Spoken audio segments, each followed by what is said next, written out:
నామానికి స్తోత్రం అండి. స్తోత్రం కలుగును గాక. పరీక్ష బాగా రాశారు అంటే బైబిల్ మీకు బాగా చదివితే 5 నిమిషాల్లో రాసే పరీక్ష అంతే. 5 నిమిషాలు. ఈ పేర్లు గుర్తించేది కొంచెం కష్టం, ఆడడం కలిపిరాకలు ఉంటాయి కాబట్టి మీకు ఇచ్చింది ఈజీదే. మీరు రాయలాన్ని సమస్య కాదు, మీరు రాశారు చూడు అది గ్రేట్.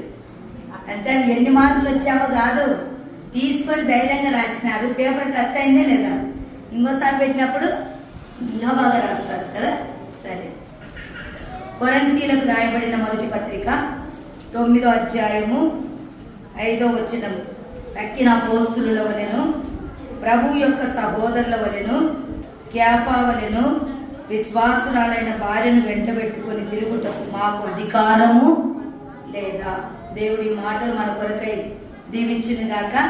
ప్రియమైన సోదరీలారా, ఉదయము పేతురు యొక్క నెగిటివ్స్ ఏం చూసాము? పేతురు యొక్క బలహీనతలు చూసాం కదా. బలహీనతలు ఉన్నా చెప్పండి, తొందరపాటు గలవాడు, సాతానుకు మనసిచ్చేవాడు, అబద్ధం ఆడేవాడు, అటు ఇటు చూచి మునిగిపోయేవాడు, కోపం గలవాడు, నేను కనపడాలి అని చెప్పి ఏం చేశాడు చెప్పండి? ఎప్పుడు నేను నేను అనేవాడు. అంటే లోపాలు ఇన్నున్నాయి, దాదాపుగా 6-7 లోపాలు ఉన్నాయి. మరలా తాను విడిచిపెట్టిన చేపలు పట్టేదానికి వెళ్ళిన వాడు కదా. ఆఖరిగా ప్రభు పునరుత్థానుడైన తర్వాత నేను మరలా చేపలు పడుతున్నానంటే పేతురు అంటే ఎంతమంది వెళ్ళారు? 7 మంది వెళ్ళారు. అంటే వీళ్ళను ప్రోత్సహించకుండా మరలా దేవుడు విడిచిపెట్టమన్న పనికే ఏం చేశాడు చెప్పండి? వెళ్ళిపోయాడు. 7 రకాలుగా బలహీనతలున్న వ్యక్తితో కాపురము చేసి చెప్పండి ఏం చేశాడు చెప్పండి? గెలిచిందా ఓడిపోయిందా? గెలిచింది. అంటే మనకేం తెలుస్తుంది? ఎంత గొప్ప సేవకులైనా చెప్పండి బలహీనతలు ఉంటాయి. బలహీనతలు లేని వారు లేరు. దూరం కొండలు నునుపు, దగ్గర కొండలు గరుకు. దగ్గరున్న వాళ్ళు గరుకుగా కనిపిస్తారు, దూరం ఉన్న వాళ్ళు కానీ వాళ్ళలో కూడా లోపాలు ఖచ్చితంగా ఉంటాయి. ఎందుకు? మానవ శరీరం కదా, నిజమా కదా. కానీ ఒక టైం వస్తుంటే, దేవుని యొద్దకు నడుస్తూ ఉంటే, దేవుళ్ళు నేర్చుకుంటుంటే, విడిచిపెడుతూ ఉంటే బలహీనతలన్నీ పోయాయి. పేతురుకు ఒక దినం వచ్చింది కదా, ఆ నదీ తీరాన పేతురు ఏమైనా చేపలు పడ్డాయా అంటే ఏమన్నాడు? రాత్రంతా శ్రమ పడ్డా.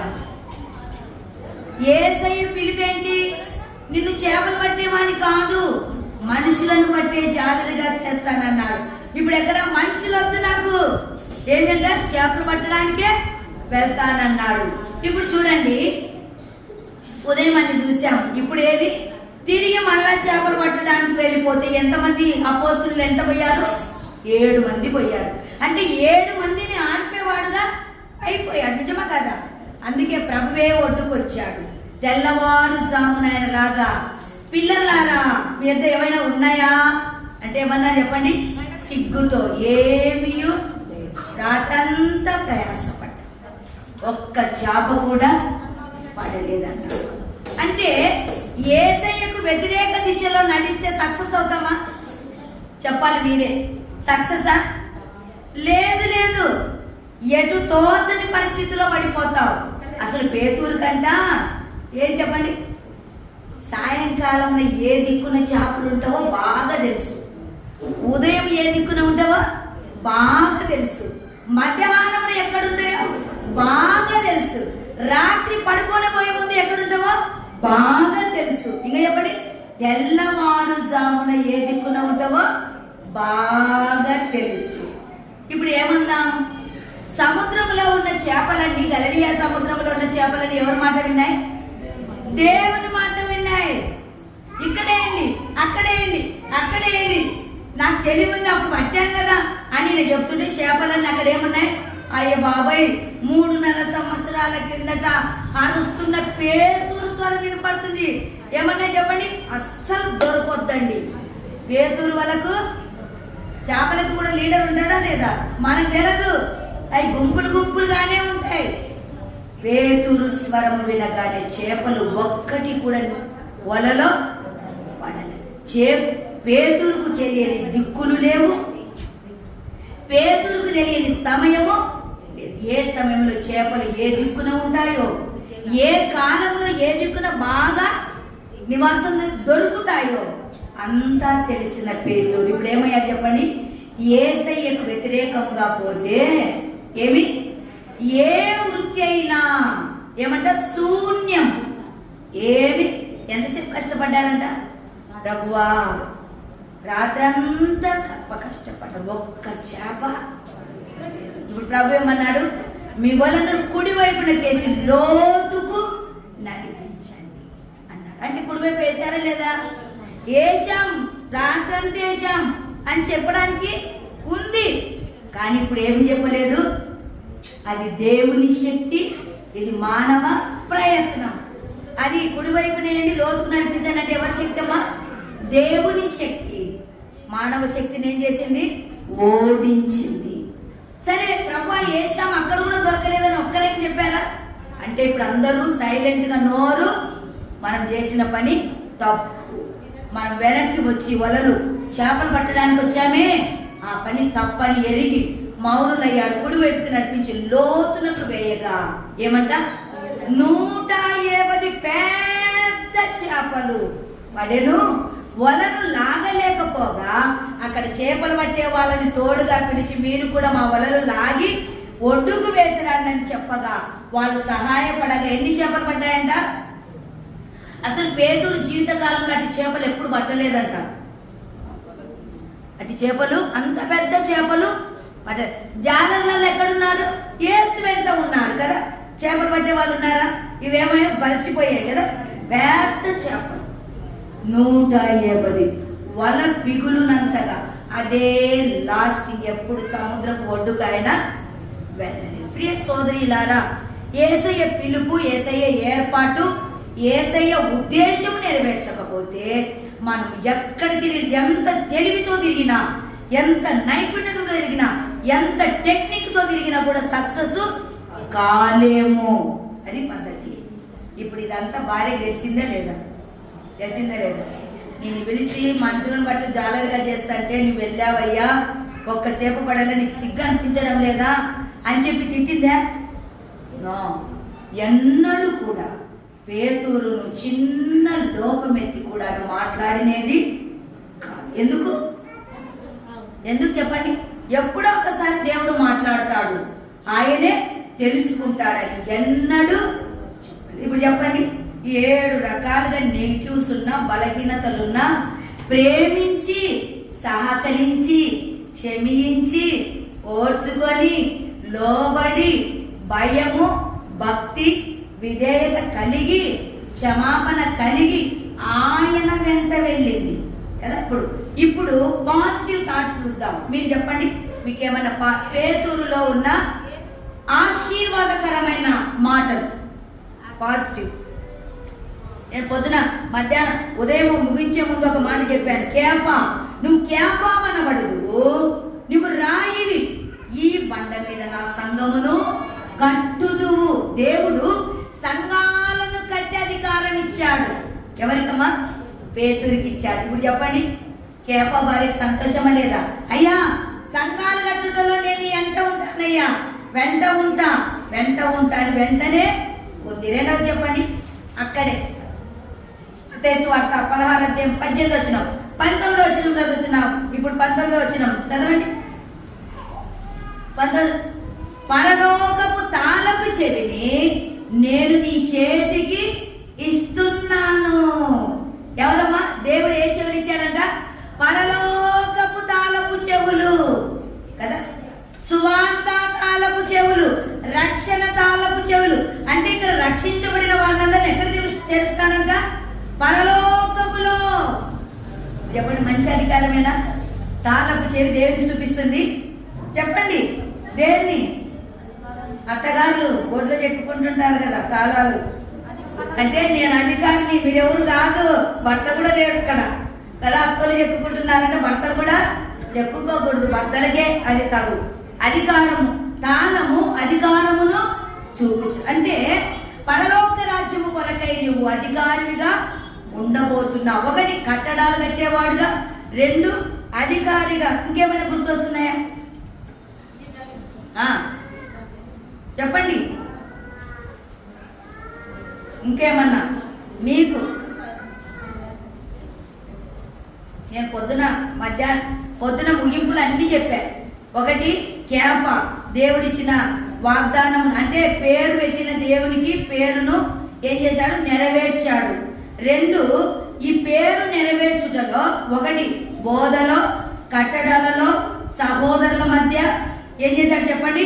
ప్రభువును ఘనపరిచాడు. కట్టడాలలో కూడా కేఫా అంటే రాయి, ఈ రాయి పొందితే తప్ప ఇంకొక రాళ్ళు రావు. పరలోకపు తాళపు చెవులు ఇవ్వబడిన వాడు. ఆయన మరణముల గురించి ముందే చెప్పాడు కదా. యోహాను సువార్త 21వ అధ్యాయంలో ఏం చెప్పాడు చెప్పండి? పేతురు, నువ్వు యవనుడు అయి ఉన్నప్పుడు నీకు ఇష్టం వచ్చినట్టుగా తిరిగావు, ఇప్పుడు ముసలివాడైన తర్వాత నీ నడుమును కట్టి నీ చేతులు వెనక్కి కట్టి నీకు ఇష్టము లేని చోటికి తీసుకొని వెళుతారు.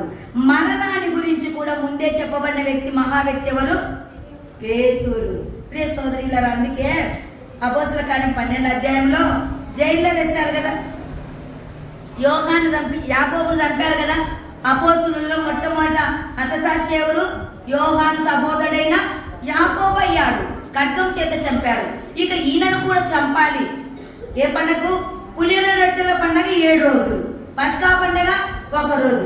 8 రోజులు అయిపోయిన తర్వాత ప్రజల మధ్యకు తీసుకురావాలి తీర్పు కొరకై. ప్రజలే యేసయ్యకి తీర్పు ఏమిచ్చారు? రాజులు లోపం లేదు, పాపం లేదు, నీతిమంతుడు, నిర్దోషని రాజులు, అధికారులు, స్త్రీలు, పురుషులు, దొంగలు దేవుని గురించి నీతిమంతుడని తీర్పు చెప్పారు. ప్రజలు ఏం చెప్పారు? ఇతని సిలువ వేయుడి, సిలువ కైసరు తప్ప మాకు రాజు లేడు. అంటే ప్రజల తీర్పుకు తిరుగు లేదు. రాజులు వేయలేని శిక్ష ఎవరు వేస్తారు చెప్పండి? ప్రజలు వేస్తారు. ఈ పండగ అయిపోయినాక పేతురు కూడా మరణ శిక్ష విధించుటకై వాళ్ళు ప్రజల యొద్దకు తీసుకొస్తాము అన్నారు. కానీ చెప్పండి, పేతురు చెరసాలను ఎలా ఉన్నాడంట? నిశ్చంతగా ఉన్నాడు. తింటున్నాడు, పెట్టింది, నిద్రపోతున్నాడు. మొదటి కావలి వారు ఉన్నారంట, తప్పించుకొని పోతారని భయం. రెండవ కావలి వారు ఉన్నారు, మూడవ కావలి వారు ఉన్నారు. ఈ 3 దాటుకొని పోతే కొడుక ఊరగవిని పెద్దది బలమైన ఎద్దులను బట్టి లాగితే కూడా తెరవబడిన ఊరగవిని తలుపు ఉంది. సోదరిలారా, కానీ పోలీసులకు ఆ కాపలా కాసే సెక్యూరిటీ గార్డ్స్కి ఏమనిపించిందంట? ఇంత బొండలో బిగించి ఇటు కదలకుండా అటు కదలకుండా చేతులు కూడా ఇట్లే పెట్టి కట్టేస్తే కూడా ఈ ముసలోడు, ఈ యవనస్తుడు ఎంత సంతోషంగా ఉన్నాడు. ఏంటి రహస్యం? ఏంటి రహస్యం? సంఘానికి తెలియదు, కానీ నాకు ఏమని, నేను ముసలిగా ఎంతవరకు చావను అనే సంగతి ఎవరికి తెలుసు? పేతురికి మాత్రమే తెలుసు. ప్రియ సోదరిలారా, పరలోకపు తాళపు చెవులు తీసుకున్న పేతురు, సంఘ కట్టడం కొరకై విధేయుడు చూపిన పేతురు, రాయిగా పొదగబడి కట్టబడి విధేయుడై దేవుడు చెప్పినట్లుగా చేసిన పేతురు, కేఫా భార్య కూడా ఇవన్నిటిలో ఏముంది? ఇన్వాల్వ్మెంట్ ఉంది. ఆమె పక్కనే ఉంది. ఆమె పక్కనే ఉందనడానికి కొరింథీ మొదటి పత్రిక ఒకసారి తీయండి, 5వ అధ్యాయము 9వ అధ్యాయము 5వ వచనం. మళ్ళీ ఒకసారి చదవండి. 9వ అధ్యాయము 5వ వచనం. తక్కిన అపోస్తలుల వలెను, ప్రభువు యొక్క సహోదరుల వలెను, కేఫా వలెను విశ్వాసురాలైన భార్యను వెంట పెట్టుకొని పోవుటకు మాకు అధికారము లేదా? ప్రియ సోదరిలారా, వెంట ఉన్న కేఫా భార్య చెప్పండి. కేఫా భార్య ఏంటో చూసాం. కేఫా అంటే రాయి. ఏ రాయమ్మా? అమూల్యమైన వజ్రపు రాయి, అమూల్యమైన రత్నపు రాయి. రాళ్ళుగానే చావలే. మనము అప్పుడప్పుడు చచ్చిపోతుంటారు కదా. నీవు జీవించుచున్నావన్న మాట మాత్రం ఉన్నది కానీ మృతుడవే. ఎఫెసీ పత్రిక 5వ అధ్యాయం 14-15 వచనాలలో మృతులలో నిద్రించుచున్న నీవు లే అంటే చావడానికి సిద్ధమైపోతున్నావు. సత్య లాభం లేదు. ఆత్మీయంగా సాగితే, సజీవంగా సాగితే లాభం ఉంది. వెంట ఉండి చచ్చిపోలే. శ్రమలకు తెచ్చిందా? అమ్మ కష్టానికి తెచ్చిందా? చావలి ఎన్నడు అయ్యో ఈ సేవ చేసేదానికి చనిపోవడం మేలు అని ఎప్పుడైనా అనిందా? మన శ్రమలు తక్కువండి. ఎన్ని మార్లు కొట్టబడ్డారు, చెరసాల్లో వేయబడ్డారు, పిడిగుద్దులు తిన్నారు, వెలివేయబడ్డారు, తర్కించారు, వాదించారు, న్యాయసభలకు ఈడ్చారు. ఎన్నడూ కూడా జంటగానే ఎక్కడ ఆమె అతనిని వదిలిపెట్టి ఉండలేదు. ఎక్కడుందమ్మా? వెంట. ఎక్కడుందమ్మా? ఏక శరీరముగా. ఏమి చెప్పండి, ఏ శరీరము? ఏ శరీరం అమ్మా? రెండు శరీరాలా, ఒక్క శరీరమా? ఏక శరీరం అనే వాగ్దానం ఎక్కడ చేయబడింది? ఆదికాండము 2వ అధ్యాయంలో ఏమంది? నా ఎముకలలో ఎముక, నా మాంసములో మాంసం, నరినిలో నుండి తీయబడినది కనుక నారి అనబడును. వీరిద్దరు ఇప్పుడు ఇద్దరుగా కాక ఏక శరీరమై ఉందురు అని ఎవరు చెప్పారు? వివాహ రిజిస్టర్ అయిన యేసు ప్రభు చెప్పాడు. ఆ రిజిస్టర్ చెప్పినట్టుగా ఎలా ఉన్నారు? ఏక శరీరమే. రెండు శరీరాలు కాదు. ఏక శరీరమా, రెండు శరీరాలా? ఒకటి ఏమైతుంది? 1+1 ఒకటే అవుతుంది ఇది కదా, రెండు కాదు. బైబిల్ పద్ధతి, దేవుని పద్ధతి. ఏక శరీరం అంటే ఇప్పుడు కొరింథీ మొదటి పత్రిక 9వ అధ్యాయం 5వ వచనంలో ఎలా ఉన్నారంట? వీరిద్దరూ వెంట ఉన్నారా లేదా? ఇడవకుండా సాగిందా లేదా? సాగిందా? సాగింది. ఒక్కరుగానే ఉన్నారు. సేవ ఒక్కటే ప్రభు ఇచ్చింది, కలిసి చేస్తున్నారు. నువ్వు వేరు, నేను వేరు కాదు, మనిద్దరం ఒక్కటే. నీకు నేను ధైర్యం, నాకు నీవు ధైర్యం. ఏక శరీరముగా విలారా భార్యాభర్తలుగా జోడుగా చేయబడ్డాం. ఏక శరీరమా, రెండు శరీరాల? ఈ దినాలలో ఫైనాన్షియల్ గా మీరు ఎవరైనా పొదుపు లక్ష్యంలో ఉంటే దయచేసి క్షమించండి. పొదుపు లక్ష్మి వచ్చిన తర్వాత, డబ్బులు చేతులాడిన తర్వాత భర్తలకు ఏమి లేదు, విలువ లేదు. ఉందా విలువ? నా డబ్బులు నాలోను, నా ఇష్టం, నేను కట్టుకుంటాను అంటున్నాను. నో, అట కాదు. నీ ప్రతి సంపాదన ఎక్కడుండాలా? ఉమ్మడిగా భర్తకు తెలిసే ఉండాలి. అప్పైనా ఏదైనా చెప్పండి, ఎవరు దిద్దుతారు? సడన్గా పొదుపు లక్షల్లో నేను వచ్చాను అనుకోండి, 5 లక్షలు లోన్ తీసుకున్నాను అనుకోండి, ఎవరు దిద్దాలి? మా ఆయన దిద్దాల్సిందే. మరి చేసే పెత్తనం ఎందుకు? దిద్దుతాడు. వెనక ముందు ఆలోచించి ఏం చేయాలా? అడుగులు వేసామే అనుకో, ఏం చెప్పాలి చెప్పండి? ప్రతి డబ్బుకు లెక్క అతని దగ్గర చెప్పాలి, భర్త దగ్గర చెప్పాలా లేదా? ప్రియ సోదరిలారా, ఆయనకు చెప్పి చేస్తే మనకేముంది? ఆశీర్వాదం ఉంది. ప్రతి ఆలోచన అప్ప ఒప్ప. ఒక ఆయన అప్పులు చేశాడు. ప్రవక్తల శిష్యులలో ఒకడు. ఎలీషా కాలంలో భార్యకు తెలియదు. అప్పుల వాళ్ళు వచ్చి 2 బిడ్డలను పట్టుకెళ్ళారు. వడ్డీ కంటింత, బారు వడ్డీ, చక్రవడ్డీ అన్ని కలిసి ఇంత అయింది. వీళ్ళిద్దరు నా ఇంట్లో వచ్చి గాసం కొడితే కానీ మీ అప్పు తెగదు, తీసుకెళ్తున్నానని వచ్చారు. ఆమె ఆపింది. అయ్యా, అప్పు చేసిన సంగతి నాకు తెలియదు, ఆపండి, నేను దీనికి పరిష్కారం చేస్తానని ప్రవక్తల శిష్యులలో ఒకరి భార్య వెళ్ళి ఏం చేసింది చెప్పండి? ఎలీషా దగ్గర, అయ్యా, అప్పుల వారు నా 2 పిల్లలు పట్టుకోవడానికి వెళ్ళాడు, నీ దాసుడు ఎలాంటి వాడు నీకు తెలుసు.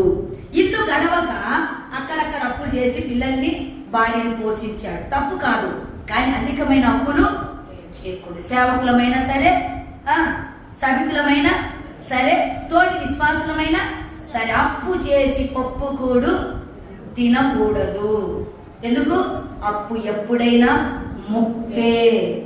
నీకు కాకపోతే నీ పిల్లలకి ఉరి శిక్ష పడవచ్చు. కాబట్టి అప్పుడు అన్నాడు కదా, అమ్మా నీ ఇంట్లో ఏముందమ్మా అంటే, అయ్యా నూనె కుండ తప్ప నా ఇంట్లో ఏమీ. నేను ఎందుకు చెప్తున్నానంటే, ఉన్నదానితో అన్న వస్త్రములు గల వారమై తృప్తిగా జీవించుదాము. తిమోతి పత్రికలో రాయబడింది 5వ అధ్యాయం తిమోతి పత్రికలో కదా, 6వ అధ్యాయంలో కింది వచ్చిన భాగాలు తృప్తిగా ఉందాము కదా. సంతుష్టి సహితమైన దైవభక్తి గొప్ప లాభ సాధనం. ప్రియ సోదరిలారా, భర్తలకు విలువ ఇచ్చేది. నీవెంత లోన్ అన్న 5 లక్షలు వస్తే కానీ గతి లేకపోయా అనే మాట ఆయన అనొచ్చా? పొదుపు లక్ష్యంలో 5 లక్షలు వచ్చాయి, ఒక్కొక్కరికి ఎంత వస్తుందో నాకు తెలుసు, మీరు పంచుకున్న తర్వాత తెలుస్తుంది, 10 మంది ఉంటారు కాబట్టి. నా లోన్ వస్తే తప్ప ఈ అప్పు దిల్ల నీకు మొఖానికి గతి లేదు అని భర్తను అనొచ్చా? అనొచ్చా? అనకూడదు. ఎందుకు? అది కేవలం ప్రభుత్వం దగ్గర చేసిన అప్పే కానీ నువ్వు కష్టపడి సంపాదించి భర్త అప్పు తీర్చలేదు కాబట్టి నోరు మూసుకొని కూర్చోవాలి. తప్పే కదా, కట్టాలి కదా. కాబట్టి ఏదైనా శాయశక్తిలా పనిచేసి సంపాదించిన డబ్బు ఉంటే కడితే నిజంగా భర్తకి ఏం చేసినట్టు? మేలు చేసినట్టు. ప్రియ సోదరిలారా, ఈమె ఎలా ఉంది చెప్పండి? ఇక్కడ మన కొరింథీ పత్రికలో వెంట ఏక శరీరం అని రుజువుపరిచిందా? నేను వేరు నువ్వు వేరు అనిందా?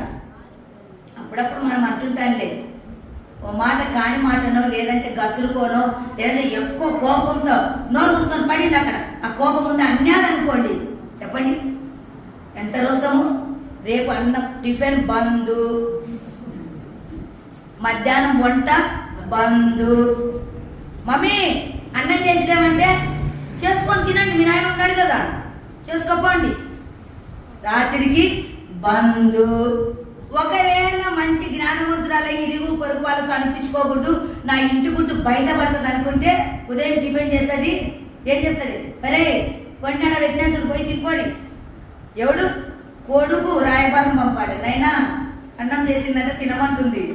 మధ్యాహ్నము అమ్మాయి కదా, అమ్మాయి వంట చేశాను నువ్వు మీ నాయన అందరూ కలిసి తినిపోరి. ఏమంట? కోపముతో. విశ్వాసుల కోపం ఎప్పటిదాకా ఉండాలా? సూర్యుడు అస్తమించే వరకే.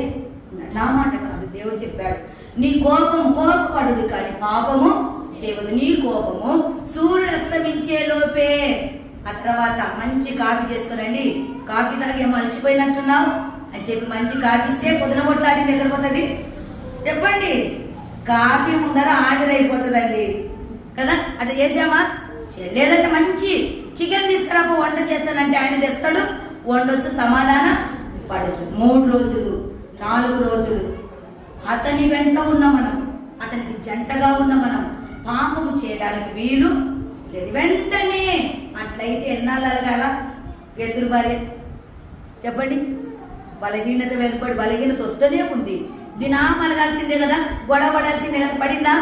లేదు. పిల్లారా, ప్రియ సోదరిలారా, భర్తతో విశ్వాసులైతే నిజంగా గొడవ పడేవారు కారు. అంతటితో ఏం చేయాలి చెప్పండి? వదిలేయాలి. ఎవరో ఒకరు నోరు మూసుకొని ఉంటే తప్ప అవి ఆగవు. ఇప్పుడు ఎంట ఉంది, ఎంట లేని వారిని చూద్దాం. ఎంట ఉండి సక్సెస్. భర్త వెంట ఉంటే సక్సెస్ అయిందా లేదా? అయింది. భర్త వెంట లేకుండా ఒంటరిగా ఉన్న వారిని చూద్దామా? ఎవరైనా గుర్తొస్తున్నారు? ఒంటరిగా. భర్తతో ఉంటే పాపం చేయలేం, భర్తతో కలిసి ఉంటే తప్పు పని చేయలేం, భర్తతో ప్రయాణం చేస్తూ ఉంటే ఏ ఒడుదుడుకులు జరగవు. ఒంటరిగా ఉన్న మహిళలు చెప్పండి, ఇప్పుడు చెప్పండి, ఒంటరిగా ఉన్న వాళ్ళు ఏం చేస్తారు? పాపము చేస్తారు. సెల్ ఫోన్లోనో, ఇంట్లోనో, క్యాష్ ద్వారానో, ఇంకా ఎక్సెట్రా ఎక్సెట్రా అన్నింటిలో చేస్తారు. కానీ ఆత్మీయ విలువలలో కూడా ఒంటరిగా ఉండి నేను కొన్ని విషయాలు మీతో పంచుకుంటాను. హవ్వ చెప్పండి, మొదట్లో బాగానే ఉంది. నా యొక్కల్లో ఎముక, మాంసంలో మాంసము, నరునిలో నుండి తీయబడినది నారీ నారీమణి అని పాట పాడితే ఎంత ఉప్పొంగిపోయిందో చెప్పండి. ఇద్దరిని తీసుకుపోయి ఎక్కడ పెట్టాడు? ఏదేని తోటను ఏలుడి అని చెప్పాడు. ఇద్దరు కలిసి ఏలమన్నాడు. బాగానే ఉంది కొన్ని ఏళ్ళు కదా. తర్వాత ఏమైంది? ఎప్పుడు ఇనకాడ కూర్చోవాలన్నా ఏంది? నేను ఒక్కదాన్ని తిరిగేది అవసరం లేదా? తిరుగుతానిది ఏదేని తోటకి. అతన్ని ఇక్కడ ఇడిచిపెట్టి అంత దూరం ఒకనాడు, అంత దూరం ఒకనాడు, అంత దూరం. ఇప్పుడు ఏదేని తోట ఆ చివరిలో ఉంది. ఏమనింది? అపవాది వచ్చిందా? అవ్వ జంటగా కాకుండా ఎక్కడ ఒంటరిగా తిరుగుతుందని అది గమనించింది. ఎవరు? అపవాది కూడా గమనించింది. ఏం చేసింది? ఆడోళ్ళ మాట మాట్లాడింది. మనం అంటాం కదా అప్పుడు, అక్క ఇది నిజమేనా? అత్త ఇది నిజమేనా?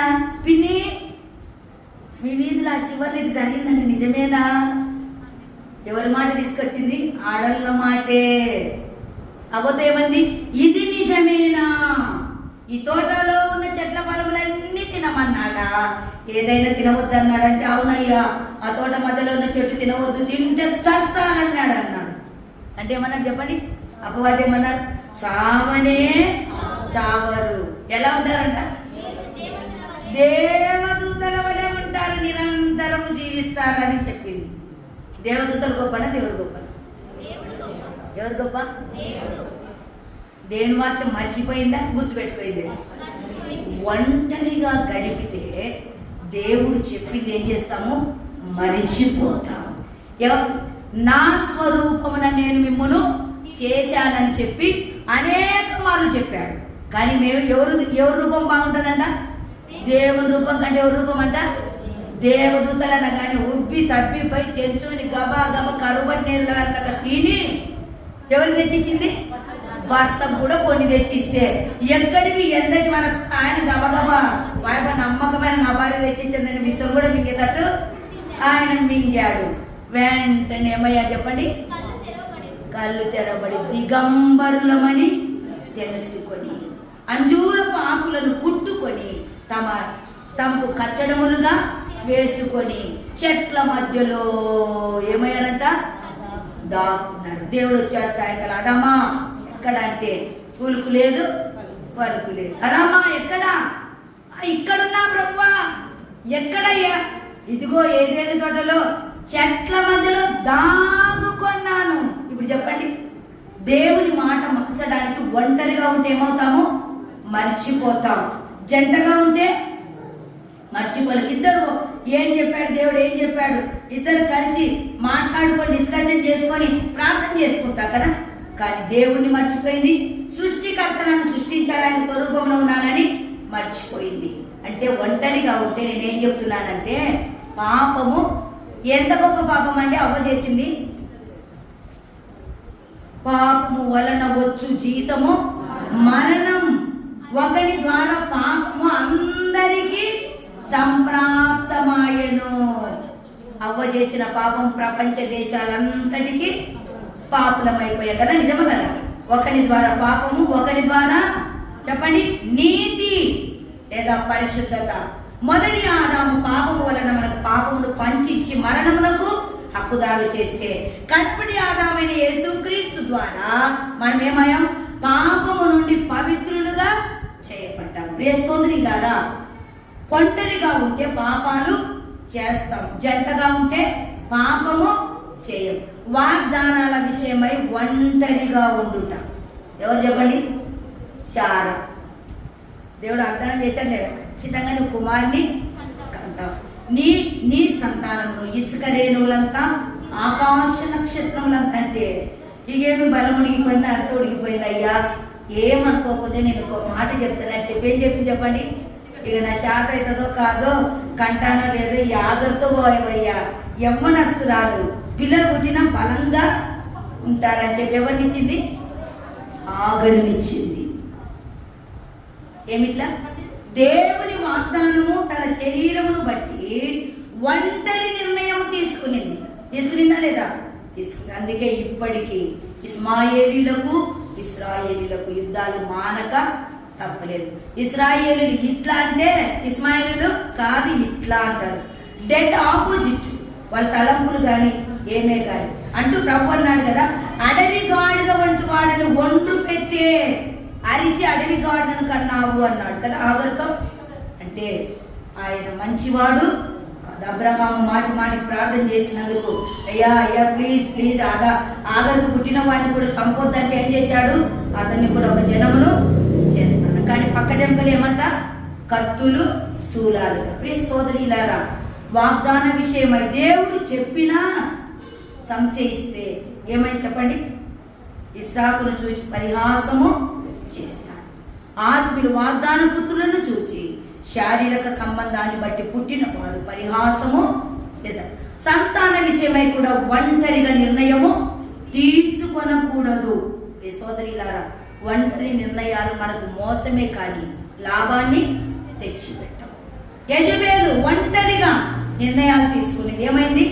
భూమి మీద ఉండకుండా చచ్చిపోయింది. 70 మంది కుమారులు ఒక్కటే రోజున 3 గంపల్లో తలలు పెట్టబడి సమాధికి తెచ్చిపెట్టారు. సోదరి, మన జీవితం ఎలా ఉంది? యెజబెలు అయిపోయారు. యెజబెలు కుమార్తె అతల్య, యూదా గోత్రికుడైన యెహోషాపాతు కోడలైన అతల్య ఏం చేసి చెప్పండి? కాపురానికి అత్తగారింటికి రాగానే ఏం చేసింది? ఆలోచించింది, తరతరాలు నా భర్తకే ఉండాలా, నా భర్త చచ్చినా నేనేలాలి అని చెప్పి మరుదులందరినీ చంపించింది. సోదరి, అంటే ఇదేంది? సింహాసనము విషయమైన, అధికారము విషయమైన ఒంటరిగా ఆలోచన చేస్తే సమస్తము నాశనం అవుతుంది. అయితే ఒంటరిగా ఆలోచన చేయని చెప్పండి, ఎవరు? కేఫా భార్య. ఒంటరిగా ఆలోచన చేయని చెప్పండి, యేసు తల్లి మరియా. ఒంటరిగా ఆలోచన చేయని ఎవరు? ఎలిజబెతు. ఏమంటమ్మా? ఒంటరిగా ఉందా? జంట జకరియా వెంట, మందిరములో, ఆవరణములో, యూదా కొండ సీమలో, బయట ఎవరితోటైనా మాట్లాడుతున్నా ఒంటరిగా కాదు, జంటగా. అయ్యా నేను నిన్ను విడువనయ్యా, నేను మందిరం విడువనయ్యా, సేవ విడువనయ్యా కదా, పరిచర్య విడువనయ్యా, బోధ విడువనయ్యా. లోపము లేని వారముగా బోధైనా పరిచర్య అయినా, పరిచర్య ఆరంభం, బోధ చెప్పండి అనేకులకు మాదిరిగా ఉంచడానికి చెప్పేది. కాబట్టి అన్నింటిలో మనం ఏం కావాలా?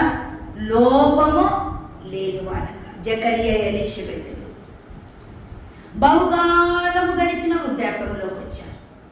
ఎలా ఉన్నారంట? ఎలా ఉన్నారు? సకలమైన ఆజ్ఞల చొప్పున, న్యాయ విధుల చొప్పున నీతిమంతులుగా నడుచుకొనుచు దేవుని దృష్టికి నిర్దోషంగా నడుచుకొనుచు దేవుని దృష్టికి నీతిమంతులై ఉండిరి. లూకా సువార్త 1వ అధ్యాయం 5, 6, 7, 8 వచనాలలో రాయబడిన ఆమె చరిత్ర. అంటే పండు వృద్ధాప్యం వరకు వచ్చిన పిల్లలు కలగలరు. చెప్పండి, లోకంలో ఉన్న ప్రజలంతా ఏమంటున్నారంట? ఇంత సేవ చేస్తున్నారు, పిల్లలు పుట్టడానికి దేవుడు ఆడలు ఇవ్వచ్చుగా అన్నారంట. అంటే పక్కనున్న వారు ఏం చేశారంట? ఉంటారు కదా, అమ్మ అయ్యగారి వెంబడి పోతుంటే సేవకి, అక్కడ ఉన్న వారు పని పాటలు లేని వారు, కేవలము విశ్వాసులను విమర్శించేవారు ఉంటారు. నమ్మిన వాళ్ళే, నమ్మని వాళ్ళు కాదు. నమ్మని వాళ్ళు మన జోలికి రారు. నమ్మిన వాళ్ళే అటు పోతే ఈపున మాటలు, ఇటు పోతే మోకాన మాట్లాడేవారు ఉంటారు కదా. పిల్లలు కలగొచ్చు కదా, పండు రుద్ర కట్టబట్టుకొని కూడా ఏళ్ళ తరబడైంది అని నవ్వితే, చెప్పితే, మాట్లాడితే పక్కనున్న ఏమంట? పక్కున నవ్వారు.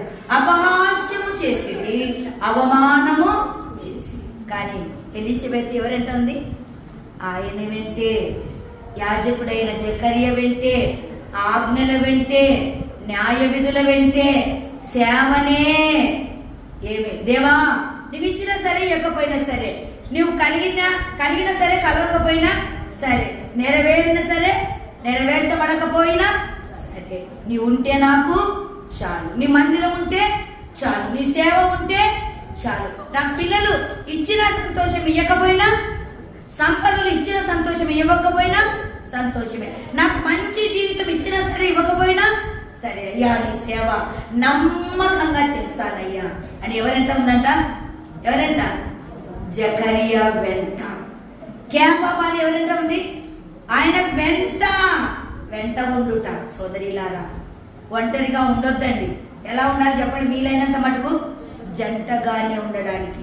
ఇంట్లోకి వచ్చారంటే ఆ రూమ్లో ఒకరు, ఈ రూమ్లో ఒకరు కాదు. ఎక్కడ చెప్పండి? ఎక్కడున్నారా?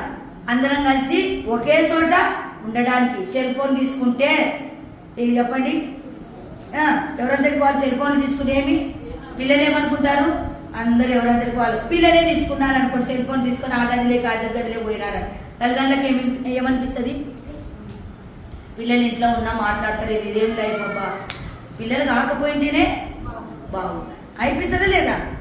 అదే తల్లిదండ్రులు పిల్లలతో మాట్లాడకపోతే, ఎప్పుడు చెల్లులోకి వచ్చినాము ఇప్పుడైనా మాతోటి ఉంటారంటే, మాతోటి ఉండకుండా ఏదో పని పెట్టుకొని ఎక్కడెక్కడో పోతున్నారు. పుణ్యం కూడా ఎక్కడో కూర్చున్నారు.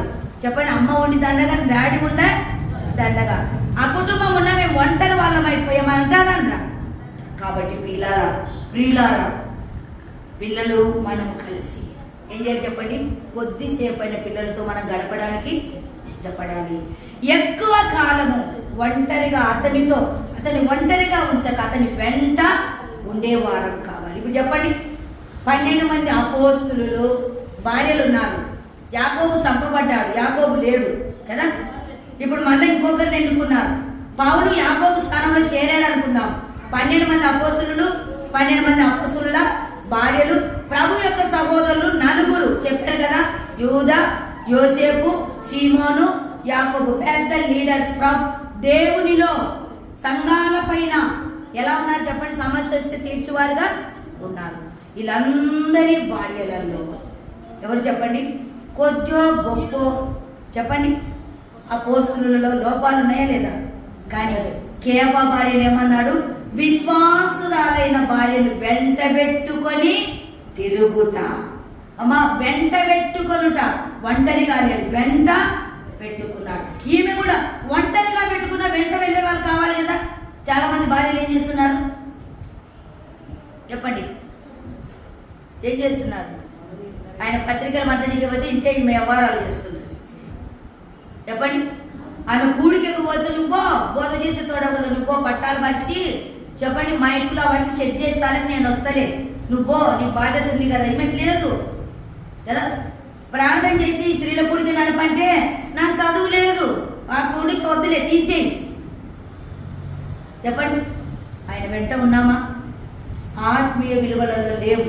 చాలా మంది మనం అనుకుంటున్నాము చదువు వచ్చిన వాళ్ళే బోధ చేస్తున్నారంటే చదువు రానోళ్ళు కూడా వాళ్ళ సంఘంలో స్త్రీలకు బోధించే ఎప్పుడు ఇలా వినేదంతా మనపై స్త్రీల కూడికలు దాని కింద చేర్చుకొని స్త్రీల కూడికను నడిపించే వాళ్ళు ఉన్నారు.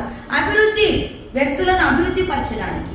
ఇంకేమన్నారు చెప్పండి? ఆదివారం పో పో పో ఆరాధన చెప్పాలి కదా, పో బల ఉరుకులాడుతున్నావులే, ఇంట్లో పని పట్టదు కానీ ఇంకా చర్చి కాడ పట్టాలు పరచడము, తుడచడము, చెప్పండి వాక్యం చెప్పడము, ఇదే కదా నీ కథ. నాకు సాయం చేసేది ఉందా? లేదులే, పో పో పో ఎగతాళిగా. వెంట ఉన్నారా? దూరం ఉన్నారా? దూరమే. ఎప్పుడైనా చూడండి, సామాన్య విశ్వాసి అయిన భర్తని, ఆరాధన దగ్గర బోధించేవాడైన భర్తని, సేవకుడైన భర్తని ఆయన వెంట ఏకున్నే. నేను ఉదయాన్నే లేస్తాను, టిఫిన్ టీ 4 మాటలు తాగుతాను. మా ఆయన మీరు ఇంట్లో కింద ఉన్నాడు అడిగి కట్టుకోండి, 4 మాటలు ఇవ్వాల్సిందే, టిఫిన్ చేయనాక మళ్ళీ ఇవ్వాల్సిందే, పాలు కాంచాల్సిందే, మధ్యాహ్నం వంట, అగ్రహారంలో ఆరాధన, పత్తికొండలో ఆరాధన. ఇక్కడ ఏమన్నా పని ఉంటే ఇక్కడికి వస్తాడు. కాబట్టి ప్రార్థన అయిపోయిన వెంటనే డైనింగ్ టేబుల్ దగ్గర ఆయనకు భోజనము రెడీగా ఉండాలి.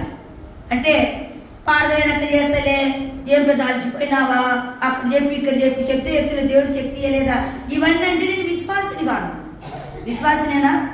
ఆయనని ఏదిగి 1 గంట సేపు చెప్తే ఎంత శక్తి కోల్పోతారో డాక్టర్ని అడగండి.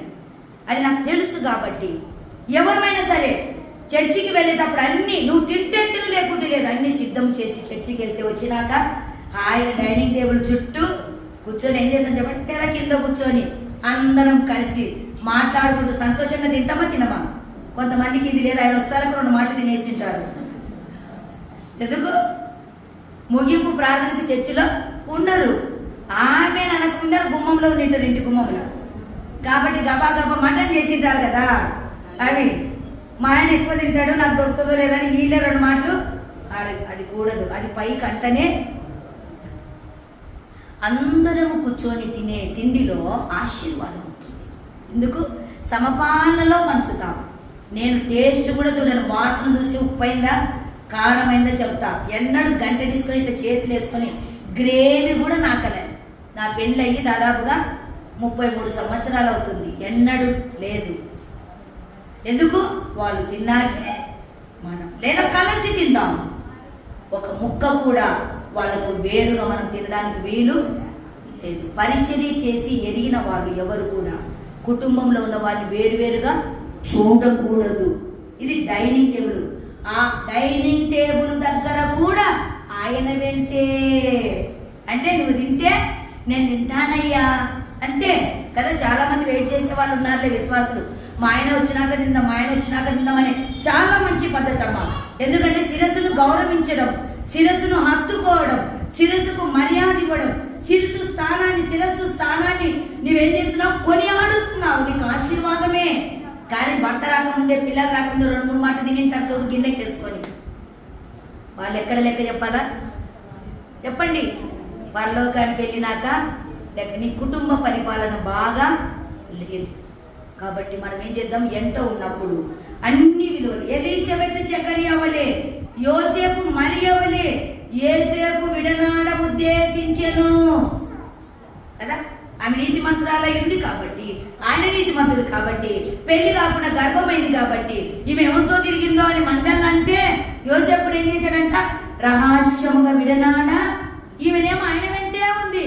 ఆయనేమో ఆయన పెళ్లి చేసుకోవాలని కలలు కంటూ వస్త్రాలు, బట్టలు, ఇదేంటి వేలు, చేతులకి, కాళ్ళకి అన్ని రకాలుగా వస్త్రాలు సంవత్సరం పొడవుతో సిద్ధం చేసుకోవాలి యూదుల యొక్క కన్యకలు. ఈరోజు ఎంగేజ్మెంట్ అయితే ఇదే డేట్న రేపు సంవత్సరం పెళ్ళి అవుతుంది. అంతవరకు అన్ని సిద్ధం చేసుకోవాలంట. గుడారము అంటే ఇల్లు, చెప్పండి, వస్త్రాలు, సౌందర్యం, అతని కొరకు సిద్ధపాటు చేసుకోవాలి. అలా చేసుకుంటూ ఆయన కలలు కట్టుంటే ఆయనేమో విడిచిపెడతానంటున్నాడు. చెప్పండి, ఇప్పుడు ఏం చేశాడు? వీళ్ళిద్దరి మధ్యలో దేవుడు కాలగా చేసుకున్నాడు. యోసేపు నీ భార్యను గురించి నువ్వు కంగారు పడనక్కరా లేదు, ఎవరితో తిరగలేదు. పరిశుద్ధాత్మ వలన గర్భవతి అయింది. సర్వోన్నతుని శక్తి ఆమెను కమ్ముకునింది. పుట్టబోవు శిశువు పరిశుద్ధుడై ఉంటాడు. వెంటనే నువ్వు ఆమెను చేర్చుకో అనగానే ఏం చేశాడు చెప్పండి? రచ్చబండ కీడుస్తానన్నవాడు ఏం చేశాడు?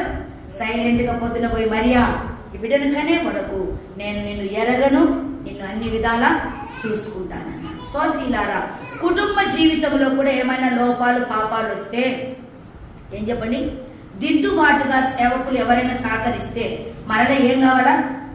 ఏకము కావాలి. ఆయన వెంట తిరగడానికి ఇష్టపడాలి. ఎలీషబెత్, జకరియా వాళ్ళే మనము కూడా గొప్పవారముగా కావాలి.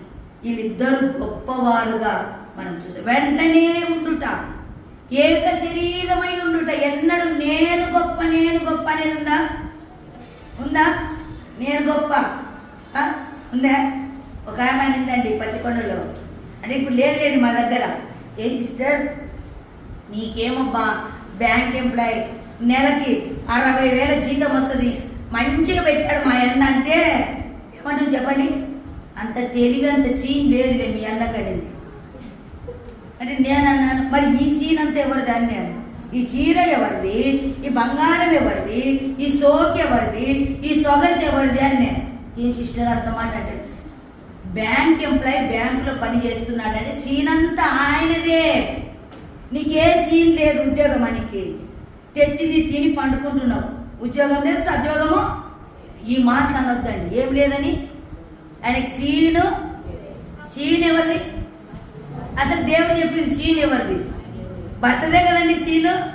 ఆయన జీవితకాలం మనకు పోషకుడు, శిరస్సు, సంరక్షకుడు, రాజు, ప్రభు తర్వాత ప్రభు అంతటి వాడై ఉండగా ఆడోళ్ళు ఏమంటున్నారు చెప్పండి? అమ్మ ఆయనకు అంత సీన్ లేదక్క, ఇదంతా ఫైనాన్షియల్ మొత్తం నాదే, ఇది నాదే, అది నాదే, ఇది లేకుంటే అది లేకుంటే అద్దం పై సిద్ధం. ఆయన లేకపోతే మనకేమి, నీ పక్కన ఉంటేనే నీవంతా ఇదంతా చేయడానికి ఏముంది? ఆలోచన ఉంది. కాబట్టి ఎప్పుడు కూడా ఏక శరీరాన్ని తీసి పారేయడానికి వీలు. రెండు అని మాట రాకూడదు, అతడు అనే మాట రాకూడదు. మేమిద్దరము ఎలిజబెత్, జకర్యాలు ఇద్దరు, అకులా, ప్రిస్కిల్లాలు ఇద్దరు, శారా, రిబ్కాలు ఇద్దరు, ఎప్పుడు అబ్రహాము, శారా ఇద్దరు. ఆ విషయంలో తప్ప, ఏ విషయము? ఆగని విషయము, ఇచ్చే విషయము తప్ప, అవ్వ పండు తిన్న విషయము తప్ప కదా. బుద్ధి గడ్డి తినింది, ఎన్నడూ నిన్ను నిడిచి ఉండనయ్యా అని చెప్పి వాళ్ళని విడవకుండగా చనిపోయేదాకా ఉన్నారు. ఒకే పాపం చేశారు. మరలా పాపాలు. యోబు భార్య అయినా చెప్పండి, శారా అయినా, అవ్వ అయినా, ఇంకెవరైనా ఉన్నారా? రిబకా అయినా, రాహేలైనా, చెప్పండి, నయోమైనా ఒక్కసారి ఒక్క పాపమే చేసి తర్వాత ఏమయ్యారు చెప్పండి? దేవుణ్ణి ఘనంగా గణపరిచారు. అందుకే అవ్వ అన్నమాట ఏంది? యెహోవా దయ వలన నేను ఒక కుమారుణ్ణి సంపాదించుకుంటుని. అయ్యా నాది కాదయ్యా నీ దయ. ఆ రోజు మమ్మల్ని చంపేసింటే, ఏదేని తోటలో నుండి ఎల్లగొట్టినప్పుడు చంపేసింటే మాకు జీవితమే లేదు. మరలా నాకు ఒక కుటుంబం ఏర్పడింది. యెహోవా దయ వలన అన్నారమ్మా. ఒక్కసారి తప్పు చేస్తే, ఒంటరిగా ఉండేటప్పుడు ఒక్కసారి తప్పు చేస్తే క్షమించాడు. ఆయన శిక్ష అనుభవించాడు. కానీ మాటి మాటికి భర్తను తూలనాడి, నువ్వు వేరు నేను వేరు, అలిగితే, గొడవ పడితే, కాని మాటలు అంటే కొంతమంది తల ఎత్తుకోలేని మాటలు అంటారండి భర్తని. ఏ మాటలు? మాటల్లో భర్త ఉన్నాడా? నీ శరీరంలో భర్తను గణపరుస్తున్నావా? సంపూర్ణ విధేయురాలవేనా? కాని మాటలు ఆడుతున్నావా? చాలాసార్లు మనం వాటిని మానుకునేవారుగా, మీరు దూషణ మాటలు మాట్లాడకూడదు, ఇటివి చేయువారు పరలోక రాజ్యమును స్వతంత్రించుకొనలేరు. ఏం చెప్పే మాట కాదు. ఎఫెసీ పత్రిక, గలతీ పత్రిక, కొలస్సీ పత్రిక మీరు ఆఖరి అధ్యాయాలు చదవండి. పాపము చేస్తే మనం ఏం చేయలేము? పరలోకాన్ని స్వతంత్రించుకోలేము. కూర్చుండబెట్టాడులేండి, పరలోకంలో కూర్చుండబెట్టాడంటే అబద్ధాలు ఆడొచ్చా? పరలోకంలో కూర్చున్నదాన్ని మోసం చేయొచ్చా? పరలోకంలో కూర్చున్నదాన్ని కోపపడొచ్చా? పరలోకంలో కూర్చున్నదాన్ని గొడవ పడొచ్చా?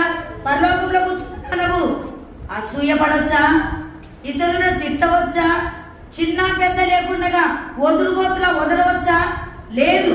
పరలోకంలో కూర్చుండబెట్టబడ్డామంటే పరలోకపు తలంపుల చేత నింపబడిన వారమై ఉంటేనే మన రక్షణ ఏమవుతుంది చెప్పండి? 100% కరెక్ట్ అవుతుంది. లేకపోతే కొలస్సీ పత్రికలో ఉన్నట్టు ఇటివి చేయి వారు పరలోక రాజ్యమును స్వతంత్రించుకొనలేరు. మా వెంట ఉందాం. ఒంటరిగా ఉన్నా బైబిల్ ముందరేసుకోండి. ఒంటరిగా ఉన్నా ప్రార్థన చేసుకోండి. ఒంటరిగా ఉంటే పని చేసుకుంటూ పాట పాడండి. పాపం చేయడానికి ఆస్కారము లేదు. అయ్యకు అంటే శిరస్సుకు చెప్పండి కీడు కానీ, ఇంకా చెప్పండి ఆయన ముఖానికి బూడిద వేయడం కానీ, ఇంకా చెప్పండి ప్రజల మధ్యలో అవమానకరంగా బ్రతకడం కానీ మనము చేయలేం. ప్రార్థన చేస్తే ఒంటరిప్పుడు బైబిల్ చదివితే పాట పాడుకుంటూ ఉంటే చేయలేం కదండి. అందుకే మన్నారు గుణవతి అయిన భార్య దొరుకుట ఆరదు, అట్టిది ముత్యము కంటే అమూల్యమైనది. ఈమె ఎవరంట? నమ్మకమైనది. అంటే ఏమన్నారు చెప్పండి? తాను బ్రతుకు దినములన్నిట మేలే చేయును గాని తన భర్తకు కీడేమియు. ఎంత మంచి మాట. ఏం చేయాలంట? భర్తకు మేలు చేస్తుందంటే ఇప్పుడు ఎంత ఉందా దూరం ఉందా చెప్పండి? ఎంత ఉందా? జంటగా ఉందా దూరం ఉందా? జంటగానే. సోదరిలారా, నేను నా పెళ్ళి ఇన్నేళ్ళయింది కదా, ఇంకా ఉండాలనా? దూరం ఉంటా. అతను నచ్చలే, ఆయన జీవితం నచ్చలే, ఆయన వెళ్ళి రావడం నచ్చలే, ఆయన అక్కడ ఉండడం నచ్చలే, నేను కూడా నచ్చనట్టే ఉంటా అనకూడదు. చెప్పండి, ప్రమాణం ఏం చేశాం? అమ్మా ఎంతవరకు కాపాడుకుంటామంటే ఏం చెప్పినారు పెళ్ళినాడు? జీవితాంతము దేవుడు వచ్చే వరకు, నేను వచ్చే వరకు అయ్యా ఇతనితోనే ఉంటానన్నామా లేదా? అన్నాం. కాబట్టి ఆ వాక్కులు, దేవుడి సన్నిధిలో పలికిన వాక్కులు మనం ఏం చేసుకోవాలా? ఏం చేయాలా? నెరవేర్చడానికే. ఆమె నెరవేర్చింది, గెలిచింది, హతసాక్షి అయింది. పేరు రాయబడకపోయినా భర్త పేరుతోనే ఏమైంది? చలామణి పిలువబడింది. సోదరిలారా, పోయిన తర్వాత దొమ్మలు బాదుకున్న భర్త పోయాడని ఏడ్చేదానికంటే భర్త ఉండగానే చెప్పండి ఏం చేయాలి? ఎక్కువగా ప్రేమిద్దాం, ఎక్కువగా పలకరించుకుందాం, ఎక్కువగా సన్మానించుదాం, ఎక్కువగా గౌరవించుదాం, ఎక్కువగా లోబడుదాం, ఎక్కువగా విధేయత చూపుదాం. అన్ని విషయాలలో అతనికి చెప్పండి అనుకూలంగా ఉందాం. అప్పుడు ఏమవుతుందో చెప్పండి? ఎక్కడున్నట్ట? ఎంత ఉన్నట్టు. ఏమో వచ్చాడు, 12 గంటలకు వచ్చాడు, ఎవరు తెచ్చినారో తలుపు, ఏడమనుకున్నాడో కూడా నాకు తెలియదు. ఈ మాటలొద్దు. వచ్చాడా లేదా అని కనిపెట్టుకొని ఉండాలి. వచ్చిన తర్వాత అతని దగ్గర నీ ఉండాలి. ఎప్పుడు వచ్చాడో, ఏం కథను, ఏం చేశాడో, ఏం కథను, ఎవరు తెచ్చారో, డోరు లోపలికి ఎవరు రానిచ్చారో, ఈ మాటలొద్దు. కనిపెట్టుకొని ఉందాం. ఎంత టైం, ఎంతకు వచ్చాం, ఎక్కడికి వెళ్ళాం, ఎట్లా బాస్ లాగా కాదు, భార్యలాగానే అడగాల. చెప్పండి, అలా వస్తే 10 మంది చూస్తే ఏమనుకుంటారని నువ్వేం చేయలేదు, ఏమనుకుంటారు? హెచ్చరించుచు వారిని మనము మన వైపుగా లేదంటే దేవుని వైపుగా ఆకర్షితులను చేసేవారంగా మనం ఉందాం.